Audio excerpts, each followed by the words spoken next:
নমস্কার বন্ধুরা, আমি মৌমিতা চলে এসেছি আবার একটা রেসিপি নিয়ে মৌমিতার হেসেল চ্যানেলে। আজকে যে রেসিপিটা করে দেখাবো এটা কিন্তু একদম পুরো একটা ভেজ রেসিপি, কিন্তু এটা খেতে অসম্ভব ভালো হয় আর কি। মানে এটা যারা খেয়েছেন তারা বুঝতে পারবেন কতটা ভালো হয়। সেটা হচ্ছে লাউ পাতায় লাউ ভাপা। এটা মানে গরম ভাতের সাথে এই একটা আইটেম থাকলে আর কিচ্ছু লাগে না, এত ভালো। কী কী লাগছে দেখে নেওয়া যাক। লাগছে লাউ এইভাবে আমি কেটে নিয়েছি, দেখতেই পাচ্ছেন আপনারা।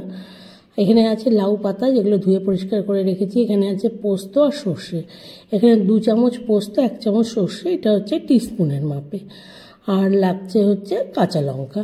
ব্যাস, এই সামান্য ইনগ্রিডিয়েন্টস। আর নুন লাগবে, সর্ষের তেল লাগবে, অল্প চিনি লাগবে, ব্যাস। প্রথমে আমি সর্ষে, পোস্ত আর কাঁচা লঙ্কাটাকে পেস্ট করে নিচ্ছি। একটা মিক্সিতে ভালো করে পেস্ট করে নিতে হবে। Paste ready. এবার আমি সেই পেস্টটা দিয়ে দিলাম লাউগুলো যে আমি কেটে রেখে দিয়েছিলাম চাকচাক করে, সেই লাউয়ের মধ্যে দিয়ে দিচ্ছি। এবার এটাকে একটু ভালো করে কিন্তু মাখতে হবে। লাউয়ের মধ্যে দেওয়ার পরে একটু ভালো করে এটাকে এই যে হাত দিয়ে দিয়ে মেখে নিতে হবে। দেখতে পাচ্ছেন আমি কিভাবে মাখছি, এইভাবে কিন্তু মেখে নিতে হবে। মাখানো হয়ে গেলে 2-4 মিনিট রেখে দিতে হবে। তারপরে এর মধ্যে আমি দিয়ে দেবো হচ্ছে পরিমাণ মতো নুনটা। প্রথমে নুনটা দেবো, নুনটা দিয়ে খুব ভালো করে আবার মাখতে হবে। কিন্তু নুন দেওয়ার পরে একটু ভালো করে মেখে নিতে হবে এটাকে। তারপরে এর মধ্যে একটু চিনিও দিতে হবে, যেহেতু লাউ একটু মিষ্টি দিলে ভালো লাগে খেতে, সেই জন্য একটু চিনি দেবো আমি। জাস্ট অল্প দেবো, কিন্তু মানে অনেক দেবো না।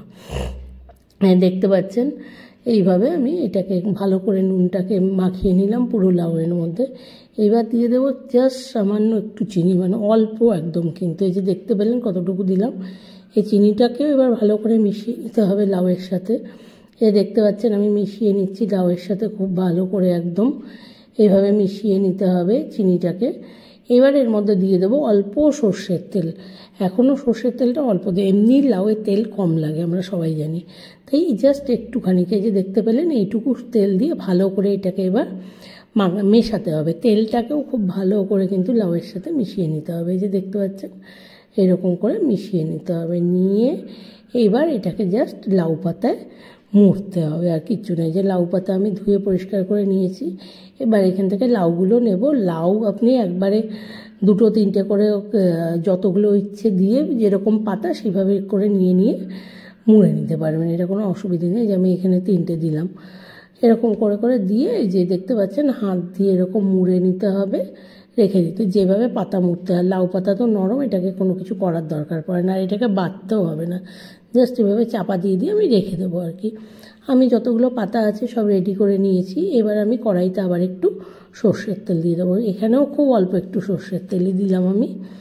তেল গরম হয়ে গেছে। এবার একে একে লাউ পাতাগুলোকেই তেলের মধ্যে দিয়ে দিতে হবে। ব্যাস, এই হচ্ছে রেসিপিটার কাজ আর কি, আর কোনো কিচ্ছু না। কতটা সহজ আপনারা দেখতেই পেলেন।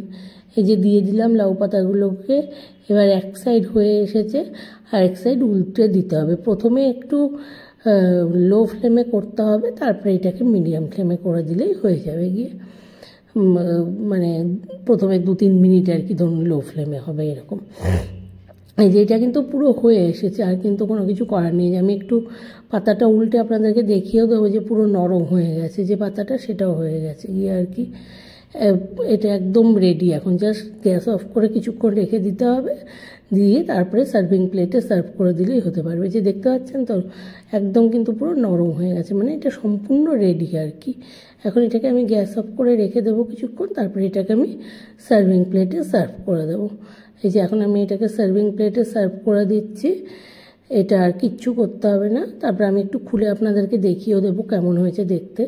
তো আশা করি আপনাদের এই রেসিপিটা ভালো লাগবে। যদি ভালো লাগে তাহলে একটু লাইক করবেন প্লিজ, আমার চ্যানেলটাকে প্লিজ একটু সাবস্ক্রাইব করবেন, একটু কমেন্ট করে জানাবেন। ভালো না লাগলেও কেউ একটু কমেন্ট করে বলবেন যে না এটা ভালো হয়নি, এভাবে হলে ভালো হতো। আমি আপনাদের কমেন্টের আশায় কিন্তু থাকি। আর শুধু যে ভালো কমেন্ট চাই তা না, মানে কারো ভালো না লাগলে সেটাও বলবেন আর কি। অনেক অনেক ধন্যবাদ, সবাই ভালো থাকবেন।